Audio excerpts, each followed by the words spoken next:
Now, as we watch the situation develop, there are still many questions we simply don't have the answer to.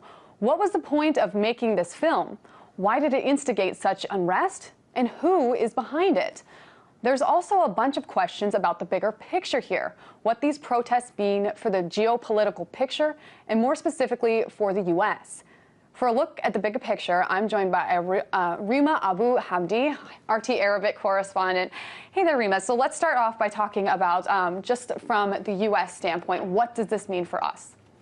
Well, the fact that there is a film out there that is touches upon the life of the Prophet Muhammad, that in itself raises a lot of questions for the Arabs. And before watching it, of course, you're going to see a lot of people criticizing the fact that you have people in the U.S.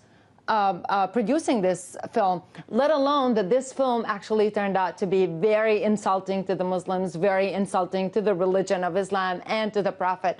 So a lot of the people out there who simply do not know what's going on, they know that there is a film produced in the U.S., so for them, that's insulting. And for them, they see that the U.S. produced this film. They do not know who in particular produced this film. They know that this film came out of the U.S., and therefore they have the U.S. consulates and embassies to take their anger out on. And for them, this is the only way to express their anger at this film. And we have seen this before. This is not the first time that Muslims are outraged at films produced or cartoons depicting their prophet or anything that has to do with their religion.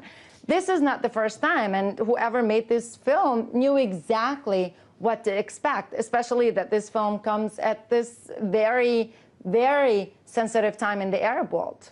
And we've seen protests before in the U.S. I mean, or against the U.S., I should say. We saw protests when Pastor Terry Jones wanted to burn Qurans. We saw protests when Qurans were actually burned and holy texts were burned in Afghanistan. So we've seen it several times. Why is this film in particular causing not just one country to protest, but this slew of countries to protest?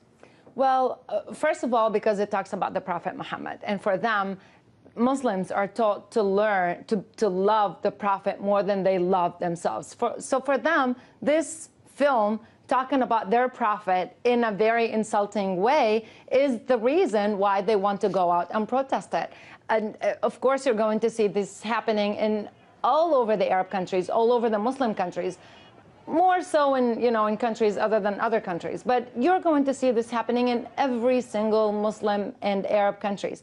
They're all going to protest the documentary, the film that is made about their prophet. And regardless of what is in this film, if you ask people on the street now, have they seen this film? Most of them don't even know the name of the film that was produced. A lot of them only know that there is a film talking about their prophet, and this is an insulting film, and they have to protest this. This is a lot of when the cartoonists from Denmark also drew these cartoons of the prophet. A lot of them also started protesting against the Danish consulates. A lot of the times also against Scandinavian consulates and embassies in the Arab world. So this is not.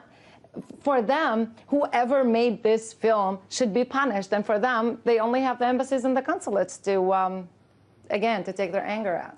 So it seems like to many of them the fact that it's not necessarily the substance, it's the fact that it was made in the first place. So let's talk about the instability in the region. It's obviously sparked up again. Is this instability really that surprising? I wouldn't say so. I mean, when was stability in the region? There was a facade of stability in the region, and now we just see it unfolding because there is a big event. We've seen it unfolding so many other times before, for other reasons, for different reasons. This time it's for the film. And again, I mean, what's going on in the Arab world, a lot of it has to do with the film, but also a lot of it has to do with you have young men in those Arab countries who've seen what protesting does, and they're still energized. They've done it before for the past 2 years now, and for them, this is, again, a good chance for them to go out, protest on the street. It just happens this time to be against a film that talks about their religion. And do you think we're going to be expecting more of these anti-American protests? Is this only going to grow? I don't think it's going to die out anytime soon. Not from what we're seeing. I mean, over the past 2 days, it only grew in numbers and spread out in other countries. Now we've seen the protests in more than a dozen Arab countries. So I don't think this is going to die out anytime soon unless governments in those countries take concrete measures. And at the same time, while maybe they're able to do that, they cannot take those measures at this time because they will be seen and regarded as people who are submitting to the West, submitting to countries that produce films that were insulting about the Prophet. So for them, this is a very tricky situation. While they probably want stability, they probably want the demonstrations to calm down, at the same time, they can only do that much to stop them. And Rima, I mean, we're starting to see, we saw the protests first build up really in Libya, the country where we really stepped in, backed the rebels, made a point of saying Gaddafi needs to leave power. And that's where the protests started first, really, you could say. So is this a case of U.S. meddling really getting in the way of progress in the region? Is this the democracy the U.S. expected to see in Libya? I don't think so. I don't think the Libyans expected that themselves. A lot of the people who went out on the streets afterwards, after the killing of the ambassador and the 3 others, after the rocket attacks on the embassy, said that this is not us, this does not represent us. But again, what happens there, the U.S.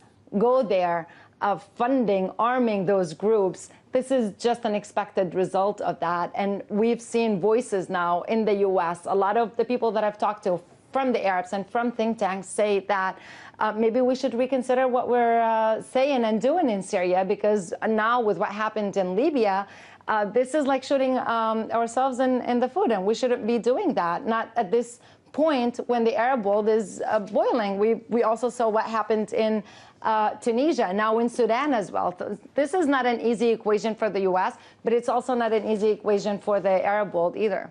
And I think we're going to see a lot more come out of it. Obviously, the U.S. is sending 2 warships into Libya. They've sent 50 Marines that are actually on the ground, which we were not on the ground when the uprising began for the overthrow of Gaddafi. So I think that it's only going to build up, and it's going to be up to us to just watch and see what happens. A lot of people actually, now I'm following Twitter, Facebook from different parts of the Arab world, and a lot of people are seeing that as a new occupation. A lot of people are saying that maybe this is a conspiracy theory, maybe this is not, but a lot of them are saying, listen, we knew this is going to happen. It was only a matter of time before the U.S. has its boots on the ground in Libya and in other places, and they were just looking for a chance, and we just gave it to them. All right. Rima Abdu, the RT Arabic correspondent, I'm so sorry I butchered your name. Thank you so much for joining us. We really appreciate your time. Thank you.